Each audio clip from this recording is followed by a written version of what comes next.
Hello, friends, and welcome to another exciting chapter of Ken Schoolin's book, The Adventures of Jonathan Gullible, A Free Market Odyssey. This is chapter 27, According to Need. There is all the difference in the world between treating people equally and attempting to make them equal. Frederick August von Hayek. A great fanfare from trumpets and a resounding drum roll silenced the crowd. Showman Phil lifted his arms toward the audience. You parents out there have been waiting long enough. Here's our finale. Your child's 12-year trek is about to end. It's the graduation game. Organ music filled the great hall, and the side doors suddenly opened along the aisles.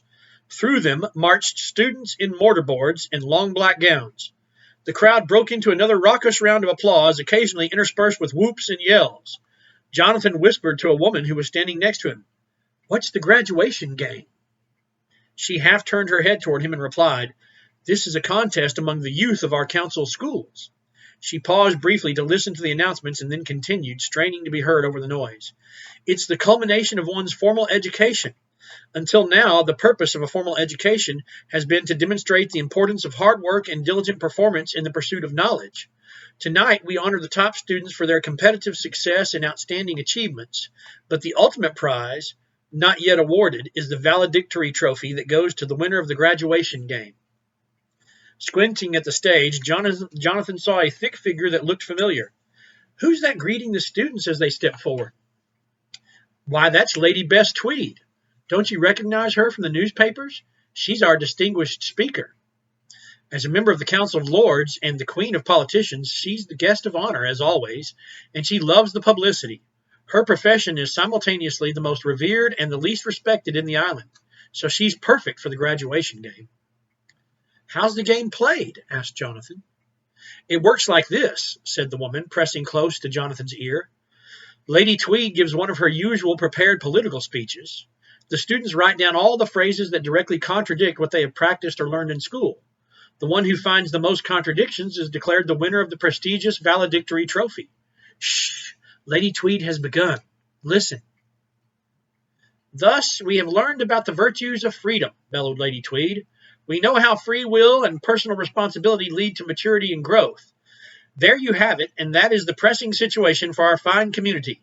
People throughout history have always sought liberty. How wonderful it is that we now live on a free island. The woman pointed to the students behind Lady Tweed on the stage. See how they are writing furiously? Oh, so many points to rack up. Did Lady Tweed contradict what the students were taught in school? Asked Jonathan. The woman snickered. Free will? Nonsense. School is compulsory. Kids are forced to attend and everyone is forced to pay for it. Now hush. And we are fortunate to have the finest schools imaginable, especially as we face the harsh times that are forecast by our best economists, said Lady Tweed in ringing tones. Our teachers are the model of exemplary behavior for our students, shining a path to democracy and prosperity with the light of truth and knowledge. The woman standing next to Jonathan grabbed his sleeve in excitement. She squealed. My daughter is the third student from the right on the second row. She's writing. She's got all those points, I'm sure. I don't understand, asked Jonathan. What points? Finest schools. Impossible to compare without choice. Lady Tweed privately sent her own children to the countryside for lessons, but authorities assign our kids to the nearest council school. Model teachers? Ha! Students must sit quietly and take orders for 12 years. In return, they get letter grades and paper stars. If a teacher got paper stars instead of a paycheck, he'd call it slavery and go on strike. Shining a path to democracy? No way! What they practice in class is autocracy. Lady Tweed bowed her head humbly. You have arrived at this milestone in your life. Each of us realizes that ours is but one small voice in the great human chorus. We know that fierce competition and a ruthless, greedy struggle to reach the top is unsuitable in today's world. For us, the noblest virtue is sacrifice.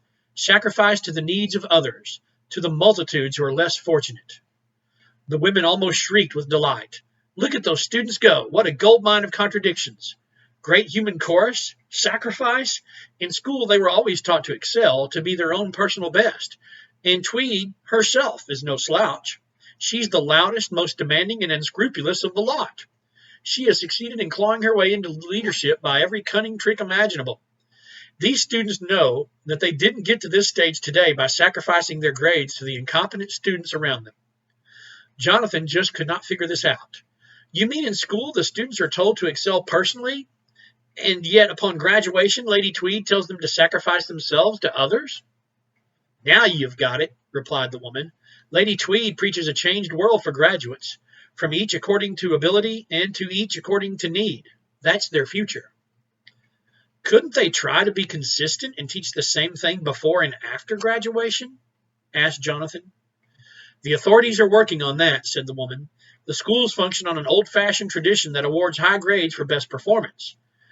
Next year, they plan to reverse the grading system. They plan to use incentives and rewards to prepare students for the new reality. Grades will be awarded on the basis of need rather than achievement. The worst students will get A's and the best students will get F's. They say the worst students have more need of good grades than the best students. Shaking his head, Jonathan repeated her words to make sure he had heard them correctly. The worst students will get A's and the best students will get F's. That's right, she nodded. But what will happen to performance? Won't everyone try to become more needy and less able? What matters, according to Tweed, is that this will be a bold humanitarian act. The best students will learn the virtue of human sacrifice, and the worst students will be instructed in the virtue of assertiveness. School officials have also been urged to adopt the same plan for teacher promotions. How did the teachers like that? Asked Jonathan. Some loved it and some hated it. My daughter tells me that the better teachers threaten to quit if the plan is adopted. Unlike the students, the teachers still have the luxury of that choice, for now. And that is the end of chapter 27. According to need. I can't help but realize and wonder if any of you have caught on to the fact that our character, Lady Tweed, sure does remind me of the congressional incumbent that I'm running against, Kay Granger, a millionaire career politician who they seem to be cut from the same cloth. Anyway, join us tomorrow for chapter 28, The Wages of Sin. Thanks for watching, and God bless. Have a great day.